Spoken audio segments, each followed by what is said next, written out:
نبی کی ان بیویوں کے اندر ایسی کیا کوالٹی تھی, کیا خاص بات تھی, کیا درجہ ہے ان کا, کیا مقام ہے ان کا. ہمارے ایک جملہ بولتے ہیں, جوڑے آسمان میں بنتے ہیں. عوام میں مشہور ہے یہ جملہ غلط نہیں ہے. بھئی ہماری پیدائش ہمارے مقدر میں لکھی ہے, ہماری موت ہمارے مقدر میں لکھی ہے, تو ہماری شادی کس سے ہونی ہے یہ بھی ہمارے مقدر میں لکھی ہے. جس عورت کو ہم نکاح کر کے لاتے ہیں چوائس ہماری ہوتی ہے, انتخاب ہم کرتے ہیں, مگر وہ بھی ہماری تقدیر کا ایک حصہ ہے. دنیا کے ہر رشتے کی ایک خاصیت ہوتی ہے. ماں کے رشتے کی اپنی ایک بات ہے, باپ کے رشتے کی اپنی ایک خاص بات ہے, بھائی بھائی کے رشتے کی اپنی ایک خاص بات ہے, اور میاں بیوی کے رشتے کی اپنی ایک خاص بات ہے. میاں بیوی کا رشتہ دنیا کا سب سے نازک رشتہ بھی ہے اور سب سے قربت والا رشتہ بھی ہے. شوہر زندگی کے وہ معاملات جو زمانے سے چھپا لیتا ہے اپنی بیوی سے نہیں چھپا سکتا ہے. اس رشتے میں پرائیویسی نہیں ہے. شوہر کا کچھ بیوی کے لیے پرائیویٹ نہیں ہے, بیوی کا کچھ شوہر کے لیے پرائیویٹ نہیں ہے. اسی لیے اللہ تعالیٰ نے میاں بیوی کے رشتے کو لباس کہا ہے. ہن لباس لکم وانتم لباس لہن. اے مردو تمہاری عورتیں تمہارے لیے لباس ہیں, اور اے عورتوں تمہارے مرد تمہارے لیے لباس ہیں. بھئی ہمارے بدن سے اور ہمارے لباس سے جو تعلق ہے, جو ریلیشن ہے, وہ میاں بیوی کا تعلق ہے. لباس ہمارے بدن سے جدا نہیں ہوتا ہے. لباس ہماری عزت و آبرو پر پردہ ڈالتا ہے, لباس ہمیں مزین کرتا ہے. شوہر اور بیوی بھی ایک دوسرے کا سکون ہے, ایک دوسرے کی زینت ہے, ایک دوسرے کی آبرو ہے, ایک دوسرے کے عیب پر پردہ ڈالنے والے. تو ظاہر ہے کہ جب ہر مرد کی بیوی اس کا لباس ہے تو یہاں ہم اس انسان کی بیویوں کی بات کر رہے ہیں جو انسان اس دنیا کا سب سے عظیم انسان ہے. یہ امہات المومنین اس رسول کی بیوی ہیں جو رسول ساری کائنات کے لیے ماڈل ہے, نمونہ ہے, آئیڈیل ہے. لقد کان لکم فی رسول اللہ اسوۃ حسنہ. اے ایمان والو, میرا رسول تمہارے لیے اسوہ حسنہ ہے, نمونہ ہے, ماڈل ہے. اور یہی وجہ ہے کہ اللہ کے نبی صلی اللہ علیہ وسلم کی جو اتنی ساری بیویاں ہیں, بہت سارے لوگوں نے بڑے بھونڈے قسم کا جملہ استعمال کیا ہے, بڑے اعتراضات کیے اللہ کے رسول کی ذات پر کہ اتنی بیویاں آپ کو کیوں تھی. بعض لوگوں نے اللہ کے رسول کے کیریکٹر پر نعوذ باللہ گندے حملے کیے ہیں اس مسئلے کو لے کر. اگر میرے نبی نے اتنی شادیاں اس لیے کی ہوتی کہ نعوذ باللہ آپ شہوت کے طلبگار تھے, عورتوں کے رسیا تھے, تو بھائی صاحب 53 سال تک نبی نے صرف ایک بیوی کو اپنے نکاح میں رکھا ہے. شہوت کا ایک مرد کی جو جنسی خواہشات ہوتی ہیں اس کا جو بہترین زمانہ ہوتا ہے وہ تو 40 سال تک ہوتا ہے. اللہ کے رسول صلی اللہ علیہ وسلم نے 53 سال تک آپ کے نکاح میں صرف ایک بیوی تھی, حضرت خدیجۃ الکبریٰ رضی اللہ تعالیٰ عنہ, جن سے 25 سال کی عمر میں آپ نے نکاح کیا تھا. اور اس کے بعد اللہ کے نبی نے جو مختلف نکاح کیے, میں آگے جب ہر بیوی کی زندگی بتاؤں گا تب آپ کو محسوس ہوگا کہ ہر نکاح کے پیچھے ایک حکمت ہے, ایک مصلحت ہے, ایک اللہ تعالیٰ کی طرف سے اجازت دی گئی ہے آپ کو. اللہ کے رسول کا انتقال ہوا, 9 بیویاں آپ کی باحیات تھی, 11 بیویاں آپ کے نکاح میں آئیں, اور 11 بیویوں میں صرف حضرت عائشہ رضی اللہ تعالیٰ عنہ باقرہ تھی, کنواری تھی, باقی سب یا تو مطلقہ ہیں یا بیوہ ہیں. اور آپ کو جان کر کے حیرت ہوگی کہ بعض بیویاں آپ کی ایسی تھی کہ باپ قتل ہوا ہے جنگ میں, مسلمانوں نے مارا ہے. حضرت صفیہ رضی اللہ تعالیٰ عنہ, ان کے والد, ان کا نام تھا ہوئی بن اخطب, یہودیوں کا بہت بڑا سردار تھا, مارا گیا تھا, ان سے نکاح کیا اللہ کے رسول. حضرت جویریہ ہیں, حضرت میمونہ ہیں, ان کے پورے قبیلے اسلام لے آئے اللہ کے نبی کے نکاح کے بعد. اور نبی جس دور میں دنیا میں آئے اس دور میں مختلف شادیاں کرنا ایک سماج کا حصہ تھا, سوسائٹی کا ایک حصہ تھا, عیب نہیں تھا. اسلام نے تو آ کر کے لمٹ بنائی اور کہا کہ 4 سے زیادہ نکاح نہیں کر سکتے. اور 4 کی بھی لمٹ بنانے کے بعد اللہ تعالیٰ نے قرآن میں کہا کہ اگر سب کا حق برابر برابر ادا کرو گے, سب کے ساتھ انصاف کرو گے, تب تو تم 4 کر لو, 3 کر لو, 2 کر لو, ورنہ ایک ہی کے اوپر صبر کرو. اللہ کے نبی کو خصوصی اجازت دی گئی آپ کے. بھئی آپ کی زندگی نمونہ ہے. جب آپ کی زندگی نمونہ ہے تو آپ کی پرائیویٹ لائف بھی نمونہ ہے. رسول اکرم کیسے غسل کرتے ہیں, کیسے وضو کرتے ہیں, کیسے بیویوں کے ساتھ سوتے ہیں, کیسے گھر کے اندر کیا مصروفیات ہیں آپ کی, یہ ساری اللہ کے نبی کی جو عائلی زندگی ہے, اللہ کے نبی کی جو فیملی لائف ہے, جو پرائیویٹ لائف ہے, اس کو نقل کرنے کے لیے, اسے بیان کرنے کے لیے ایک بیوی کافی نہیں ہے, مختلف بیویاں ہیں اللہ کے رسول کی. اور قربان جائیے اللہ کے نبی کی ان بیویوں کے اوپر. امت کی ان ماؤں نے اپنا حق نبی کی زندگی میں بھوکی رہی, پیاسی رہی, فاقے کیے. 2 مہینے تک میرے نبی کے گھر میں چولہا نہیں جلا. مگر کیا مجال ہے کہ نبی کی 9 بیویوں میں سے کسی بیوی کے پیشانی پر کبھی بل آیا ہو. نبی کے ساتھ ہر دور سہا, ہر تکلیف سہی. حضرت خدیجہ رضی اللہ تعالیٰ عنہ تو اللہ کے نبی کی وہ بیوی تھی جنہوں نے نبی کی زندگی کے وہ 3 سال بھی نبی کے ساتھ کاٹے تھے جب نبی کے پورے خاندان کا بائیکاٹ کیا گیا تھا.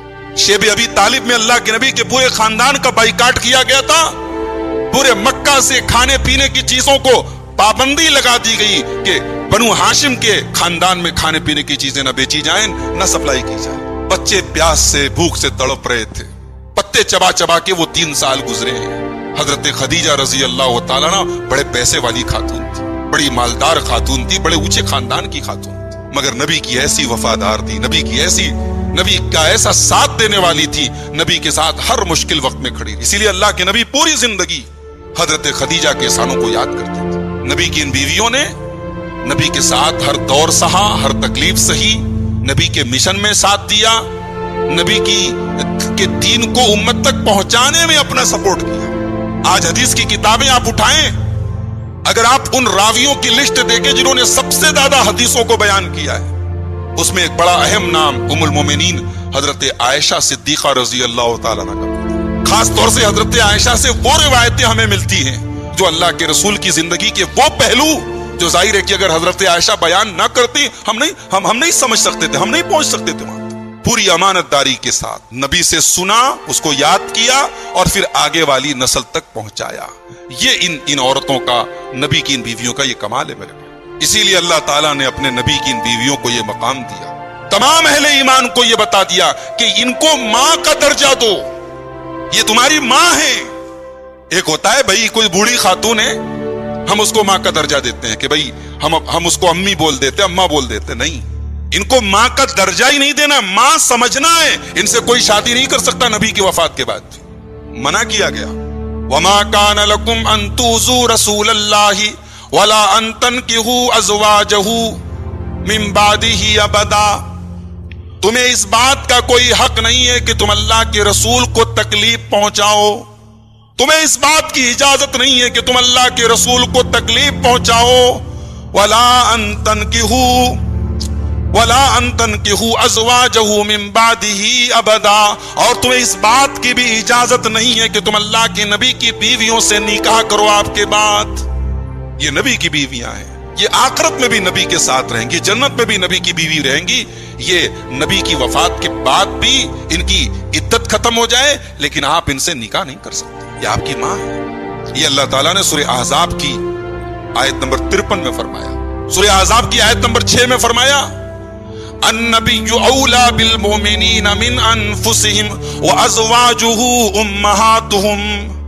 میرا نبی ایمان والوں کے نزدیک ان کی جان سے بھی زیادہ پیارا ہے. ایمان والے اپنے نبی سے اپنی جان سے بھی زیادہ پیار کرتے ہیں, اپنی جان سے بھی زیادہ ان کے قریب ہے. وازواجہ امہاتہم, اور میرے نبی کی بیویاں اس امت کی مائیں ہیں, مسلمانوں کی مائیں ہیں, وہ امہات ہیں, ماں ہیں. ان کو یہ درجہ اللہ نے دیا. اور ایک بات آپ کو اور بتاؤں, عربی میں عورت کو امرأہ بولتے ہیں, امرأتن کے معنی عورت, لیکن بیوی کو عربی میں زوجہ بولتے ہیں.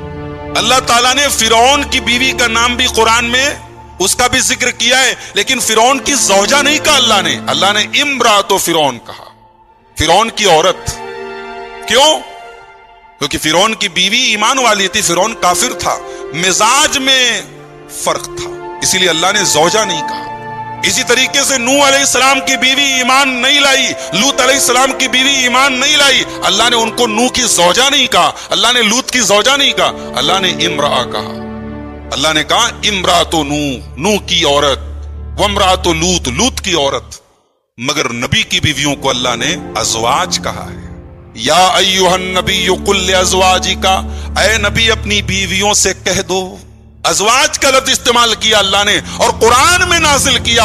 قیامت تک جب تک قرآن پڑھا جائے گا, نبی کی ان بیویوں کو اللہ نے جو خطاب کیا ہے وہ خطاب باقی رہے گا, اس کی تلاوت ہوتی رہے گی. اللہ نے ازواج کا لفظ استعمال کر کے یہ نقطہ بیان کیا کہ یہ نبی کی ازواج ہیں. اصل میں عربی میں زوج کے معنی جوڑا ہوتے ہیں. جب دو چیزوں کی آپس میں تال میل اچھا ہو، تعلق اچھا ہو، آپس کا مزاج ملتا ہو، تب اس کو زوج بولتے ہیں. اللہ نے نبی کی بیویوں کے لیے ازواج کا لفظ استعمال کیا کہ ایسا نہیں ہے کہ نبی کا مزاج الگ اور ان کا مزاج الگ ہے. یہ نبی کی بیویاں ہیں تو نبی کے واقعی میں نبی کے مزاج سے ان کا مزاج ملتا ہے، نبی کے کردار سے ان کا کردار ملتا ہے، نبی کے کیریکٹر سے ان کا کیریکٹر ملتا ہے. اللہ کے نبی کے اوپر ایک دور ایسا بھی آیا، مسلمانوں کے پاس مال کی فراوانی ہے، مال غنیمت آ رہا ہے، نبی کے گھر میں ویسی زندگی، سادہ زندگی گزر رہی ہے، چوکی روٹی بن رہی ہے، کھجور کھائی جا رہی ہے، سادہ کھانا کھایا جا رہا ہے. اللہ کے نبی کی بیویوں نے ایک مرتبہ نبی سے مطالبہ کیا کہ اے اللہ کے نبی، ہمارا جو خرچہ ہے ہمیں بھی تھوڑی آسائش کی زندگی گزارنے کا حق ہے، ہمارے خرچے بڑھائے جائیں، ہمیں جو سال میں جو خرچہ دیا جاتا ہے اس میں کچھ اضافہ کیا جائے. بھئی غلط ڈیمانڈ تو نہیں تھی، نیچرل بات تھی تو عورتیں. بھئی آج کے زمانے میں کوئی مولانا صاحب ہیں، کوئی عالم صاحب ہیں، کیا ان کی بیوی زیور نہیں پہنتی، ان کی بیوی کپڑا نہیں پہنتی؟ بھئی عالم صاحب ہیں، مولانا صاحب ہیں، وہ تقوی اور طہارت اور دینداری کے لاکھ مسائل بیان کریں، بیوی کو زیور پہننے سے تو نہیں روک سکتے نا، عورت ہے. اللہ نے قرآن میں کہا اَوَمَن يُنَشَّأُ فِي الْحِلْيَةِ وَهُوَ فِي الْخِصَامِ غَيْرُ مُبِينٍ. عورت تو وہ ہے جو زیور میں پیدا ہوئی ہے. چھوٹی بچیاں ہوتی ہیں نا، بچپن سے ہی ان کو مائیں انگوٹھی پہنانے لگتی ہیں، چوڑی پہنانے لگتی ہیں، بچپن سے ان کے مزاج میں بیٹھ جاتا ہے کہ ہم اسی مقصد کے لیے بنے ہیں کہ ہم سجیں سوریں. امہات المومنین نے اللہ کے نبی کے سامنے یہ ڈیمانڈ رکھی، ہمارا خرچہ بڑھایا جائے، ہماری زندگی میں تھوڑا آسائش لائی جائے. ڈیمانڈ غلط نہیں تھی، مطالبہ غلط نہیں تھا، مگر نبی کی بیوی ہیں آپ، نبی سے جو اعلیٰ اخلاق اور نبی کی جو ذمہ داری ہے، وہ ذمہ داری کہیں نہ کہیں آپ کے کندھے پر بھی. اللہ کو اپنے نبی کی بیویوں کا یہ انداز پسند نہیں آیا. اللہ نے سورہ احزاب کی آیت نمبر 28 اور 29، آیت نمبر 28 اور 29 نازل کی. اللہ نے اپنے نبی کی بیویوں کو اختیار دے دیا. تمہیں پیسہ چاہیے، تمہیں دنیا چاہیے، تمہیں زیورات چاہیے، تمہیں کپڑے چاہیے، ٹھیک ہے، زیور لے لو، کپڑا لے لو، لیکن اب نبی کے گھر سے چلی جاؤ. یہاں رہنا ہے تو بھوکے رہنا پڑے گا، یہاں رہنا ہے تو کم خرچ میں کام چلانا ہوگا، یہاں تکلیفیں سہنی پڑے گی. اللہ نے سورہ احزاب کی آیت نمبر 28 اور 29 نازل کی. یا ایھا النبی قل لازواجک ان کنتن تردن الحیاۃ الدنیا وزینتها فتعالین امتعکن واسرحکن سراحا جمیلا. اے نبی اپنی بیویوں سے کہہ دیجیے، اگر تم دنیا چاہتی ہو، دنیا کی زیب و زینت چاہتی ہو، دنیا کی چکا چوند چاہتی ہو تو آؤ، میں تمہیں دنیا کی دولت دے دیتا ہوں اور تمہیں بڑی عزت سے رخصت کر دیتا ہوں. وَإِن كُنتُنَّ تُرِدْنَ اللَّهَ وَرَسُولَهُ وَالدَّارَ الْآخِرَةَ فَإِنَّ اللَّهَ أَعَدَّ لِلْمُحْسِنَاتِ مِنكُنَّ أَجْرًا عَظِيمًا. اور اگر تم اللہ کو چاہتی ہو، رسول کو چاہتی ہو، آخرت میں اپنا گھر بنانا چاہتی ہو تو نیکی کرتی رہو، اللہ نے تمہارے ہی جیسی نیک عورتوں کے لیے عظیم ثواب تیار کر کے رکھا ہے. اب یہ آیت جب نازل ہوئی، اللہ کے نبی صلی اللہ علیہ وسلم سب سے پہلے حضرت عائشہ کے پاس آئے. حضرت خدیجہ کے انتقال کے بعد اللہ کے نبی کی جتنی بیویاں آئیں، ان میں سب سے زیادہ محبت اللہ کے رسول کس سے کرتے تھے؟ حضرت عائشہ سے کرتے تھے. یہاں تک کہ انتقال کے وقت بھی، مرض الموت میں بھی اللہ کے رسول نے باقاعدہ تمام بیویوں سے اجازت لی کہ میں اپنی بیماری کے یہ ایام حضرت عائشہ کے گھر میں گزارنا چاہتا ہوں. ساری بیویوں نے کھلے دل سے اجازت طلب کی اور اللہ کے رسول صلی اللہ علیہ وسلم اپنی محبوب بیوی سیدہ عائشہ صدیقہ کے زانوں میں، ان کی گود میں سر رکھ کر کے اللہ کے رسول کا انتقال ہوا. تو حضرت عائشہ کے پاس اللہ کے رسول آئے. یہ صحیح بخاری کی 4785 اور صحیح مسلم کی 1475 نمبر کی متفق علیہ روایت. حضرت عائشہ کے پاس آئے اور اللہ کے نبی نے کہا کہ اے عائشہ، میں تم سے کچھ کہنا چاہتا ہوں. فلا علیک اللہ تعجلی، تمہیں جلدی کرنے کی ضرورت نہیں ہے. حتی تستعمری ابویک، تم اس مسئلے میں اپنے ابو اپنی امی سے مشورہ کر لو، اس کے بعد کوئی ڈیسیژن لو، مجھے جلدی نہیں ہے. حضرت عائشہ کہتی ہیں کہ اللہ کے نبی جب یہ بات مجھ سے کہہ رہے تھے تو خود اللہ کے نبی کو پتا تھا کہ میرے ماں باپ کبھی مجھے یہ مشورہ نہیں دیں گے تو نبی کو چھوڑ دے. میرے ماں باپ ایسا سوچ بھی نہیں سکتے کہ میں نبی کا گھر چھوڑ کے چلی جاؤں. اس کے باوجود اللہ کے نبی نے مجھ سے کہا کہ عائشہ